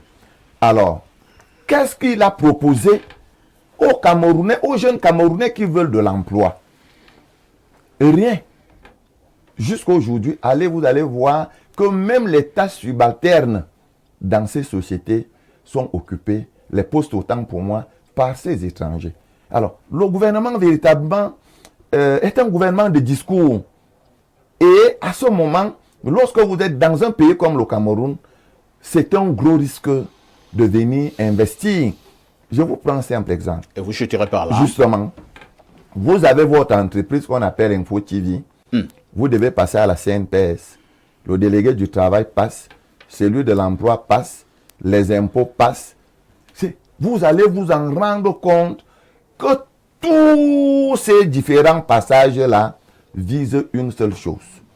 Les différentes enveloppes. On s'en fout de ce que les employés sont bien tenus, bien entretenus, bien rémunérés. Donc, il faudrait d'abord, pour chuter, que le Cameroun, avec sa population, devienne un véritable marché. Une grande population, une population dynamique. Que le gouvernement ne se contente pas de fragiliser les investisseurs avec les multiples impôts. Que le problème de la corruption soit véritablement mis sur la table et qu'elle soit véritablement diminuée et chassée. Enfin, qu'on mette les conditions de travail nécessaires. Lorsque dans une société, vous investissez et qu'à tout moment, Eneo prend son énergie quand il veut, c'est manque à gagner. Qui les paye? Les engins, les machines qui se détruisent quand le courant revient brutalement. Quand la Camwater ne donne pas une bonne eau, il y a donc un travail qu'il faut d'abord faire avant qu'on pense que le choix du Cameroun pour investir est bon. Maintenant, on ne peut pas dire que... C'est là où ne chutez pas. Hein? Oui. Alors, on fait des choses de mon grand frère Messanga. Non, je ne fais pas comme lui. Alors, ce que je voulais donc dire, c'est que... Tu fais mieux que lui. On ne peut pas dire que jusqu'à présent, on n'a rien fait. Ça, il faut reconnaître qu'il y a quand même plusieurs avancées. mais le gros reste à faire. Très bien. Pierre Blériot-Niamek, il y a quelques années, le gouvernement de la République avait organisé une très grande assise où on parlait justement d'investir au Cameroun. À cette époque, on présentait d'ailleurs le Cameroun comme étant une terre d'accueil. Mais lorsque vous suivez Maître tout à l'heure qui relève les insuffisances au niveau du Cameroun, est-ce que le Cameroun est resté cette terre d'accueil ou alors c'est simplement un slogan? Enfin, ici, j'ai suivi un intellectuel qui disait dernièrement que ce qui le fascine ou le fascinerait dans l'affaire des partis politiques, c'est qu'on lui propose un bon programme politique. Olingi Nguema a écrit quel programme politique? Les Gabonais sont en train d'applaudir, non? Tout à fait. Nos pays ne demandent, je vous dis la vérité, ne demandent même pas d'écrire. Tu regardes seulement, tu vois les choses qu'il a fait. C'est véritablement des terres d'opportunité. Et le Cameroun est une grosse terre d'opportunité. J'ai dit, ne va pas faire les SD30, c'est de l'enfumage. Ah bon? Oui, c'est de l'enfumage. C'est une grosse terre d'opportunité. Première chose, et il a dit, moi je ne vais pas peut-être aller dans les critiques, mais il faut que le Cameroun se transforme en un vaste espace de circulation. Ça, c'est technique. Il faut que ça circule. Ça ne circule pas suffisamment. Le Cameroun est vaste, il est riche. Les Camerounais ne visitent même pas le Cameroun parce que ça ne circule pas. Si tu vas arriver à l'Est, tu vas prendre 8 heures de temps. Et tu auras mal partout. Tu seras comme quelqu'un qu'on a tapé dans la sorcellerie. Ça, c'est clair. Donc, bon, à partir de là, l'Est, c'est un paradis. Tout à fait. C'est un paradis. Perdu dans la forêt. Perdu dans la forêt. Tu ne peux pas faire un aller-retour à l'Est. Tu peux partir le matin, tu vas à l'Est, tu reviens. Mais pourquoi un investisseur n'a pas de temps? Un investisseur ne peut pas prendre 16 heures pour voyager sur moins de 500 km, c'est-à-dire en aller et retour. 16 heures de temps. Le temps, non. D'ailleurs, tu vas voir, tu es fini. Donc, première chose, le premier chantier. Il faut que ça circule. Il faut que ça circule et que ça circule bien. Première chose. La corruption, c'est un petit truc. Les Camerounais qui veulent investir, il faut qu'ils quittent de cette mentalité qui consiste à travailler avec ceux qu'ils connaissent. Il faut travailler avec des structures qui ont déjà fait leurs preuves. Je dis, même si c'est la moindre maison qu'un Camerounais vivant à l'étranger veut construire au Cameroun, qu'il travaille avec des structures qui ont fait leurs preuves. Plutôt que d'envoyer l'argent aux frères comme vous faites. Parce que la corruption, avant même d'arriver. Maintenant, la fiscalité. On peut indexer le ministère des Finances ou le DG des impôts actuels. Mais c'est parce que c'est un pays exsangue. C'est un pays qui n'arrive pas à avoir de l'argent. Il est obligé de siphonner les entrepreneurs, les investisseurs, de les siphonner. Ce n'est pas une fiscalité attrayante, attractive. Non du tout. Le système fiscal du... Ah, vous avez parlé de la douane. Parfait, ici. Oui. Pour avoir la voiture que quelqu'un achète en France à 15 000 euros, vous l'avez au Cameroun à 25 000 euros. Est-ce que ça s'explique? C'est-à-dire, nous sommes plus pauvres que les Français. Si un Camerounais veut avoir la même voiture qu'un Français, le Français l'achète à 15 000 euros, le Camerounais l'a au final à 25 000 euros. C'est-à-dire que quand elle arrive, tu la dédouanes à 10 000 euros. Donc toi, tu dois investir, tu dois dépenser plus qu'un pays qui a un revenu par habitant, je ne sais pas, 25 fois supérieur au tien. Il y a des choses comme cela. Mais l'État est encore obligé d'aller dans ces secteurs parce que c'est un État qui n'a pas su faire rentrer de l'argent. Il va donc attraper les zones comme celle-là et ça n'attire pas les investisseurs. Ce que je vais dire pour le premier jet, c'est qu'il serait pas du tout intelligent de fuir la destination Cameroun. Les pays qui vont devenir des géants, le Cameroun en fait partie. Il a toutes les potentialités. Il y a simplement quelques gourous et qui ont bloqué le système. Très bien. Mais le système va se débloquer. Merci. Dire parfait ici par rapport à votre thématique, investir au Cameroun, je suis d'accord avec votre intervenant politique. Le pays a besoin de population. Savez-vous que cette population baisse tous les jours à cause du whisky en sachet? On parle d'une baisse de la population de plus de 60% en zone rurale. Regardez autour de vous, il y a de moins en moins de naissances et plus en plus de femmes. C'est Léon Amala Brooks qui envoie ce message. Je pense que le conseil est quand même pertinent. Hein? Quand moi j'avais 10 ans, 11 ans, et il y avait des bébés qui naissaient dans mon quartier presque toutes les semaines. Dans ma réunion familiale, on m'a chassé parce que je suis le seul qui accouche tous les mois. On est obligé de le savoir. Oui, donc on dit que les aides de bébés sont arrêtées. Mais les autres, aides de bébés suspendues. À cause de Niamey. Bonjour parfait à ici et à tout ton panel, plus particulièrement à Pierre Blériot, qui je suis son fan. Nous avons besoin des gens comme Pierre Blériot pour le changement du Cameroun. S'il te plaît, parfait ici, dites-lui que nous attendons sa candidature. Bonne émission, Zachary Chinois depuis Bata. Il a dit après Bia. C'est après Bia. Autre message ce matin. Bonjour. Beaucoup de Camerounais vivant à l'étranger veulent investir dans leur pays, les Occidentaux et autres. Tant que le président de la République sera là, les investissements resteront très limités puisqu'ils ont l'impression que rien n'est contrôlé. L'amateurisme bat son plein. C'est Agnès Dongoumou. Autre message ce jour.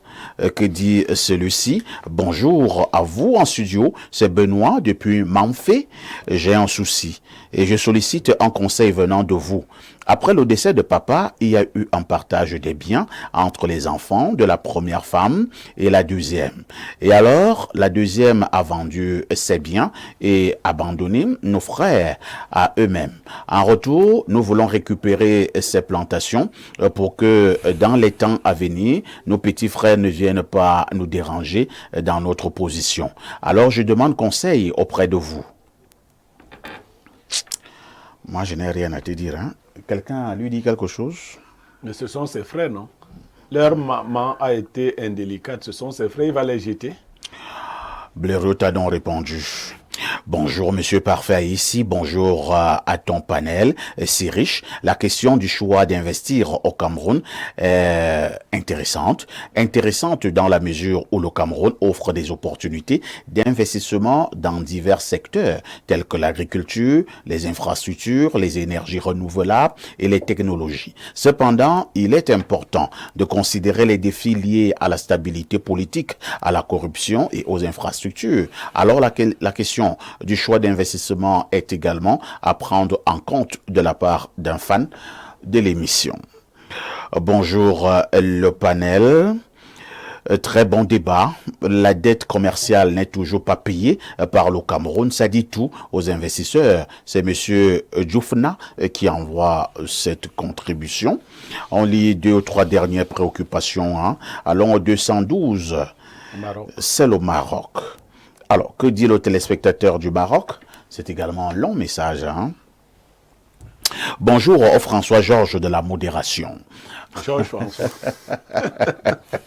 Le Cameroun dispose d'atouts indéniables pour attirer les investisseurs, notamment ses ressources naturelles abondantes, sa position stratégique en Afrique centrale et un marché intérieur en croissance. Cependant, la lourdeur administrative, la corruption, la pression fiscale, l'instabilité réglementaire et les infrastructures limitées freinent les investissements et créent un climat des affaires incertain.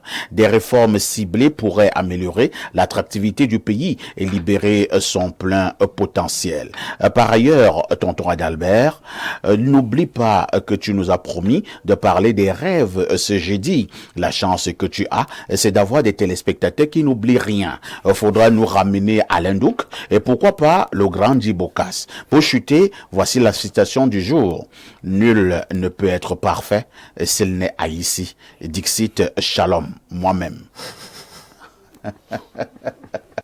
Incroyable. Je reprends cette citation du jour. Hein? Nul ne peut être parfait s'il n'est haïti. Signé ton neveu Ambeng. Ah oui, il est au 212. Merci. Hein. On reprend avec Joseph Zambo. Joseph, nous avons essayé de comprendre si le Cameroun continuait à être une terre d'accueil. Vous êtes unanime sur ce plateau, oui. Une terre d'opportunité, vous avez encore dit doublement oui. Maintenant, vous avez relevé un certain nombre d'insuffisances et par moments aussi d'incohérences. Que faut-il faire pour que ces insuffisances soient donc réglées, que ces insuffisants puissent trouver des solutions pour que le Cameroun véritablement puisse attirer davantage? Oui, je vais essayer d'apporter une réponse sur 3 aspects. Le premier aspect, c'est sur les politiques publiques. Moi, je dis toujours, dans un pays comme le nôtre, on doit baser notre économie sur le secteur privé. Et le secteur privé est constitué des hommes d'affaires, des entrepreneurs et nous tous. C'est nous qui remplissons les caisses de l'État à travers les impôts. Mais il faudrait bien que ce soit du gagnant-gagnant. Que l'État nous facilite de pouvoir payer ses impôts et de renflouer les caisses pour faire tourner le système. Et aussi qu'on permette à ce que l'argent disponible pour le pays puisse vraiment circuler. Parce que s'il est bloqué dans des comptes privés à la maison, il n'est pas en circulation. Du coup, on a des janvier qui durent 12 mois. Et décembre qui dure 13 mois, c'est compliqué. De l'autre côté, je parlerai beaucoup plus aussi auprès des membres qui veulent investir, qui soient au Cameroun, qui soient à l'extérieur, comme à la diaspora. D'ailleurs, on travaille avec plusieurs, de beaucoup plus utiliser les moyens les plus officiels possibles, tel que M. Nyemeka a dit tout à l'heure. Il y a des entreprises homologuées à travailler avec des personnes de la diaspora et puis d'ailleurs. Mais des gens passent toujours par des connaissances, la famille et tout. Quand bien même ils tombent auprès d'une entreprise sérieuse qui peut travailler avec eux, ils envoient un membre de la famille vérifier. Et ils sont surpris qu'à chaque fois, le retour est toujours négatif. Quand je vois ces gars, ce sont des voleurs. Et de l'autre côté, je parlerai des Camerounais, eux-mêmes qui sommes nous tous, d'essayer de mettre beaucoup plus l'attention sur le gain et non sur l'argent à investir. Beaucoup de personnes gagnent de l'argent sur ce qui a été mis à disposition pour investir. Ça signifie que quand ils tombent sur les investisseurs externes ou internes, ils commencent à vouloir tirer les bénéfices sur l'argent qui est pour l'investissement et non sur les bénéfices qui doivent sortir de l'argent qui était destiné à investir. Et je pense qu'il faut qu'on continue à améliorer la culture d'entreprise, la culture de l'investissement telle que nous faisons tous les mardis sur l'espace numérique. Merci Joseph Zambo. Ibrahim, nous voulons que les Camerounais puissent investir davantage dans leur pays. Nous voulons encore plus que les étrangers, puisque de temps en temps, nous causons avec des Italiens, des Canadiens, des Américains qui veulent bien investir au Cameroun et qui de temps en temps sont bloqués. Avez-vous l'impression qu'avec ce système, on peut arriver véritablement à débloquer ce qui dérange déjà pour que le Cameroun puisse être une véritable terre d'accueil? Parfois ici, je pense que le fait que les regards des Américains, des Français, des Belges, etc. soient tournés vers le Cameroun, c'est parce qu'il y a quelque chose à saisir au Cameroun. Le Cameroun a même d'abord un marché qu'on n'arrive pas à combler. Le Cameroun, je pense qu'aujourd'hui on a traversé les 30 millions d'habitants au Cameroun. Vous voyez que vous êtes hésitant. Je prends cet aspect. Attendez, Ibrahim, on va doucement.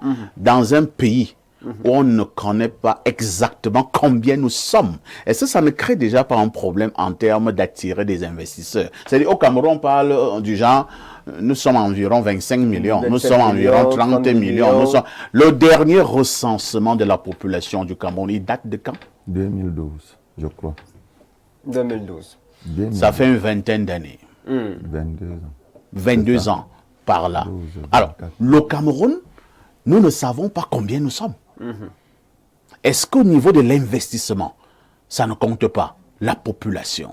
C'est vrai que ça compte et ça comptera davantage. Mais avant même de regarder la population, le potentiel marché, regardez d'abord la productivité du Cameroun. Je ne vois pas l'intérêt, pour le moment, dans l'état des lieux actuels, d'être 1 million si en réalité il n'y a même pas 100 producteurs. Je ne vois pas l'intérêt. Je ne vois pas l'intérêt. Aujourd'hui, on parle de quoi? De 17 millions de chômeurs. De 17 millions de pauvres. Est-ce qu'on s'occupe même d'abord de 17 millions de pauvres-là, avant de pouvoir chercher à avoir la capacité à s'occuper de 50 millions de pauvres? C'est une première question qu'il faudrait pouvoir régler, à mon sens. Ce que je suis en train de dire concrètement, c'est que mon homologue politologue a mis un problème politicien qui est très palpable et vers lequel on devrait canaliser l'énergie, c'est la ressource humaine. Le personnel, les habitants du Cameroun et leur capacité à produire des choses. Leur capacité à s'investir en eux-mêmes, à investir dans leur propre pays. J'ai un problème parfait ici, c'est le fait que le Cameroun, vraiment, si on t'explique ça, tu comprends, c'est qu'on t'a mal expliqué. Le Cameroun, mais on vend ce pays, on va ailleurs. Vraiment, un Camerounais qui dort, c'est quoi? C'est un Canadien qui s'ignore. Des concepts pareils. Moi, je bagarre ça, je lutte contre ça. Le Cameroun, c'est une terre d'opportunité. Et je voudrais dire aux Camerounais, parce que c'est aux Camerounais que je voudrais m'adresser ce matin. Qu'écoute, le Cameroun deviendra davantage grand si tu investis au Cameroun. Je dis que l'investissement, c'est l'action de mettre des ressources, qui peuvent être de l'argent, qui peuvent être des compétences, qui peuvent être du temps, dans un projet, dans une activité, pour pouvoir générer des fonds. On assiste à un schéma où les Camerounais eux-mêmes ne mettent pas de l'énergie, ne mettent pas des ressources, ne mettent pas leur temps pour faire changer les choses. En Chine, par exemple, qu'est-ce qui a débloqué l'économie chinoise? C'est le fait que l'empereur de Chine ait décidé, par exemple, lorsqu'il voulait que l'entrepreneuriat à un certain niveau, de supprimer les impôts. On ne payait pas d'impôts en Chine. Et donc tout le monde, si tu pouvais faire quelque chose, tu commençais à le faire et ça commençait à aller. Le système de copie que le Cameroun a voulu adopter n'est pas assez justificatif. Le Cameroun te dit, bah, écoute, quand tu viens de créer une entreprise et te donne une année sans payer les impôts, le temps parce qu'on estime que tu es encore un bébé, tu as besoin d'avoir les 2 pieds sur terre, etc. Je pense qu'on doit renforcer d'abord les capacités de production de la ressource humaine camerounaise. Les 27 millions là, les 30 millions là, ils font d'abord quoi? Il est difficile aujourd'hui, tu rencontres un jeune, tu lui demandes, il a un master 1, master 2, master, comme qu'on a créé master 3, je ne sais pas. Et tu rencontres un monsieur, tu lui demandes, mais qu'est-ce que tu peux faire, je ne sais pas. Quelqu'un te dit qu'il a fait 19 années d'études, c'est-à-dire la CIL, le CP, le cours élémentaire, il a fini d'avoir le CEP, il a pris le probatoire, il est en master 2, tu sais faire quoi? Je ne sais rien. Ça, c'est un sérieux problème. Donc honnêtement pour moi, quand on parle d'investissement, on parle de changement, on parle de destination, il faudrait qu'on renforce véritablement les capacités des ressources humaines qui sont là à être productifs et non des discoureurs. Nous voulons des productifs et non des discoureurs. C'est un message qui vous concerne, monsieur le politicien, vous qui adorez les discours. L'heure est à l'action. Oui, vous savez, je suis un peu surpris lorsque M. Ibrahim dit qu'on croise quelqu'un qui a, prenons même un doctorat et qui ne sait rien faire. Tout à fait. Alors, on peut se poser la question de savoir à qui la faute. C'est le système éducatif qui est imposé aux enfants depuis la maternelle. Cet enfant qui ne sait rien faire n'est coupable de rien. Donc, il faut qu'on le sache. Parce que sur le plan pénal, il y a ce qu'on appelle la responsabilité. Qu'est-ce que l'enfant a fait pour avoir le master 2 et ne rien savoir faire? Rien. L'enfant n'a rien fait. C'est donc une faute du gouvernement.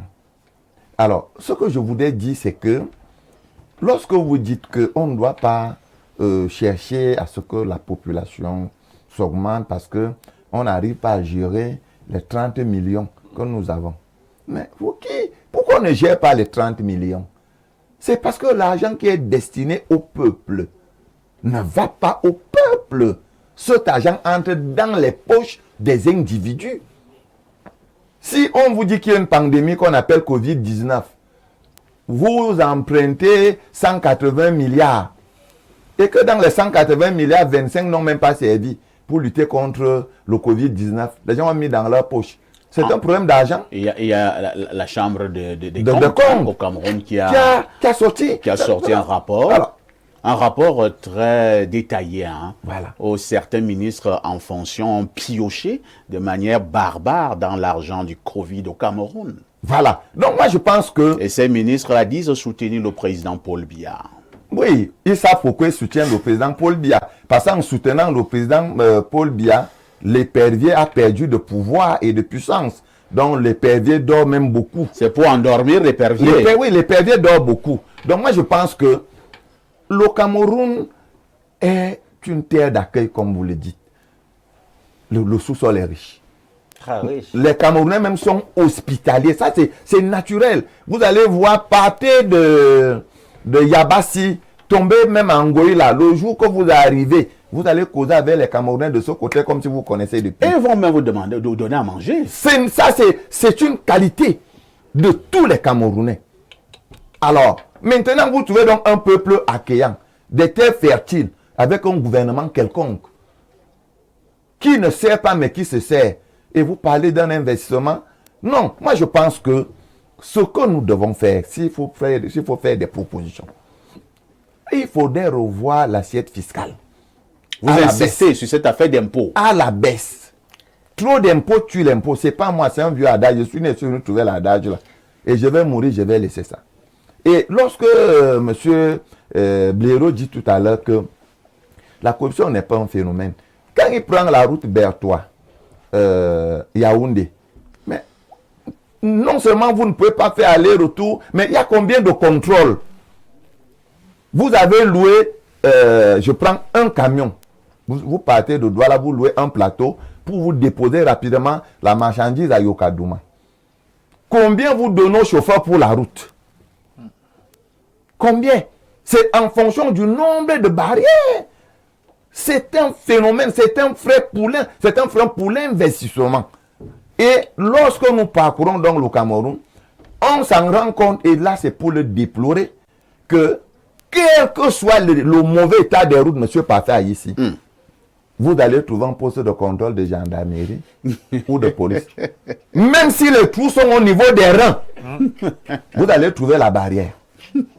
Alors, ça veut donc dire que le contrôle routier au Cameroun est plus important que l'entretien routier. Et là où la route passe, le développement suit. Et qui dit développement, c'est qu'il y a des facilités pour qu'on puisse investir là-bas. Le Cameroun donc est cette terre d'accueil que le gouvernement de la République met tout sur pied pour que ça circule facilement. Très comme bien. Blaireau a dit. Merci. Enfin, ici, oui, tu me permets Ibrahim, de dire en deux trucs, une minute. En une minute, à mon homologue politicien. Je dirais d'abord que j'ai eu un message que je passe à la jeunesse depuis un certain nombre de temps. Oui. Oui, le gouvernement a mis son système éducatif. Tu es allé à la CIL, tu as fait le secondaire, tu es allé au supérieur. Tu as commencé, tu as dépassé 18 ans, tu es allé à 25 ans. Est-ce que tu étais bête? Est-ce que tu ne voyais pas ce que tu faisais? Est-ce que tu es une machine qu'on a programmée à suivre les choses et aller dans un... Tu vois quelque chose, ça ne marche pas, mais tu insistes. Où est passé ton propre esprit? Alors, vous accusez les apprenants? Je suis en train de dire à quelqu'un qu'il est responsable de sa destinée. Il est responsable de ses avoirs, il est responsable de ce qui lui arrive. On peut encore parler ça avec les enfants de l'école primaire. On peut parler ça avec les enfants de l'école secondaire. Mais quand on est arrivé à l'université, mon ami, tu es un universitaire. À l'université, tu as quand même atteint un niveau de réflexion. Ibrahim, à l'université, vous avez des filières qui sont déjà arrêtées et des programmes qui sont déjà arrêtés. Est-ce que vous allez entrer dans des filières dans nos universités qui n'existent pas? Parfait, ici, on ne peut pas rentrer dans les universités ou les filières qui n'existent pas. Voilà. Et il y a deux ethnies que j'aime beaucoup regarder. Les Bamileke et les nordistes. Tu vas difficilement trouver un Bamileke qui te dit qu'il ne sait pas quoi faire. Ou un nordiste qui te dit qu'il ne sait pas quoi faire. Même si ce n'est que la moto, le gars sait faire la moto, il s'appelle Babano. Et qui sont ceux qui ne savent pas quoi faire? Et donc, ceux qui se disent là, vraiment, et je vous le disais la dernière fois, parfois ici, je vous le disais la dernière fois, seulement 3,5% des personnes qui ont atteint la licence au Cameroun entreprennent. Ouais. Les longs crayons là, Ouais. c'est eux qui sont là. Les longs crayons là, c'est eux qui sont là. Merci Ibrahim. Pierre Blaireau, que nous sortons et nous sommes à la recherche des solutions lorsque nous parlons des investissements au Cameroun et lorsque nous nous posons la question de savoir si c'est un bon choix. Alors, vraiment, pour une fois, je ne suis pas du tout d'accord avec Ibrahim.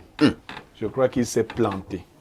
Au Cameroun, nous avons à peu près 4 millions de Nigérians qui produisent, gardez votre calme, plus de 2 000 milliards de francs CFA qui rapatrient chez eux. 2 000 milliards. Les Nigérians qui vivent au Cameroun rapatrient près de 2 000 milliards, c'est-à-dire un peu moins du tiers du budget du Cameroun. Quand vous étudiez la population nigériane, il y a moins de 20% qui ont dépassé le niveau du secondaire. l'entrepreneuriat à ce niveau basique va avec un autre esprit. Très souvent, les enfants entreprenants ou entrepreneurs ne vont même pas à l'école. À l'école classique, là. Vous direz à quel enfant aujourd'hui qui dit à son père que moi je vais apprendre un métier au lieu d'aller comme tous les enfants. On a enrégimenté les gens. Si le matin, quand les parents se rencontrent dans les réunions pour se vanter, ton enfant a eu le diplôme, tes enfants ont réussi, c'est-à-dire qu'ils se vantent alors qu'ils voient que les autres qui avaient déjà eu les mêmes diplômes ne font rien. La vantardise, c'est d'annoncer à la réunion de famille le nombre de BPC que tu as eu, le nombre de probatoires que tu as eu. Ma fille a eu la licence. Même les parents qui nous savent même, avec mention très bien. J'ai demandé à une maman, tu sais qu'on donne la mention très bien en licence, comment? Vous voyez, les gens sont enrégimentés. L'État lui-même est enrégimenté. Il y a un gros mensonge dans l'enseignement supérieur. La professionnalisation des enseignements. Le système LMD. Ça n'existe pas. Déjà que celui-même qui en parle, lui n'est pas un entrepreneur. Il ne sait même pas comment on fait pour être entrepreneur. Donc, lui, il parle bien français. Il n'y a pas de professionnalisation des enseignants. Il faut que les parents arrêtent. L'affaire qu'on vous a vendue là, c'est un flop. Il n'y a pas de LMD au Cameroun, ça n'existe pas. On a changé les noms. On a continué avec les mêmes enseignants qui eux-mêmes ne sont pas des entrepreneurs. Parce que moi, celui qui était l'un de mes professeurs à l'époque, qui nous donnait le cours là, la seule entreprise qu'il avait ouverte, c'est qu'il avait un robinet d'eau à Ekumdum. C'est déjà un bon départ. Donc, il avait un robinet d'eau à Ekumdum, comme sa maison était presque sur la route. Ils ne sont pas eux-mêmes des entrepreneurs. Mais Blériot, ce que vous dites là fait froid au dos lorsque vous dites que le système LMD n'existe pas au Cameroun. Et pourtant, on nous en parle depuis une quinzaine d'années à gros coups de publicité. On a organisé des colloques. Je dis, il n'y a même pas un début. Je ne dis pas que ça... Il n'y a même pas un master, doctorat. Il n'y a même pas un début de professionnalisation. Quand vous entrez dans une filière, nous on appelait à notre époque UV. Oui. Ils ont dit UE. J'ai dit avec les mêmes enseignants qui n'ont même jamais parlé eux-mêmes d'entreprise. Le doyen de l'époque, je l'ai rencontré l'autre jour, il poussait sa vieille Mercedes. J'ai dit que là, les entreprises... C'est une vérité. Le promoteur de cette affaire, il a un hôtel dans son village. C'est tout. Mais les gens vont là-bas parce qu'il est ministre. Donc, il n'y a pas d'entrepreneuriat à l'université camerounaise. Il ne faut plus jamais dire ça. Quand tu as donc fini, expire encore, tu fais même des filières comme LMF. Un gars de LMF ne sait pas écrire une demande. Donc, même dans son domaine, tu lui dis que bon, ok, toi tu as appris le français. Viens à la rédaction d'Info TV. C'est toi qui vas corriger les fautes des enfants qui écrivent. C'est lui qui ajoute les fautes. Là, moi j'ai une question à ce moment-là. Quelqu'un qui a un tel titre, qui a étudié le français, lui-même laisse l'État, lui-même, sa propriété, en ajoutant les fautes là. Il se dit que le niveau est... Il ne sait pas, non, il ne laisse pas. Pour savoir que c'est une faute, il faudrait que lui-même soit formé. Les bibliothèques sont vides. Les professeurs donnent 30% de ce qu'un étudiant devrait avoir. On dit que les 70 autres pourcents, l'étudiant devrait chercher. Il va chercher où? Le ventre vide. Il n'y a pas de bibliothèque dans tout Yaoundé, dans tout Douala. Ça n'existe pas. C'est donc des étudiants au rabais. Blériot, il y a Internet, il y a la communication. Non, moi je veux des prédispositions. Je refuse. Certes, tu es un entrepreneur. Est-ce que tu allais parler de ton entrepreneur auprès de ça? Moi, je vais parler. Non, rapidement. Moi, j'ai pu lire. Parce qu'à mon époque, il y avait encore un résidu de bibliothèque de philosophie à l'université de Yaoundé 1, créé par le cinéaste là, Basek Bakobio. Cette bibliothèque a brûlé. Elle s'est affaissée. Nous sommes dans le projet de la reconstituer aujourd'hui, nous anciens étudiants et membres du cercle de philo. Mais les étudiants de mon époque, beaucoup volaient les livres dans ce cercle de philo pour ramener chez eux. Il n'y a plus rien. Très bien. C'est la fin de ce programme. Nous étions sur Mardi Entrepreneuriat. Nous ne le dirons jamais assez.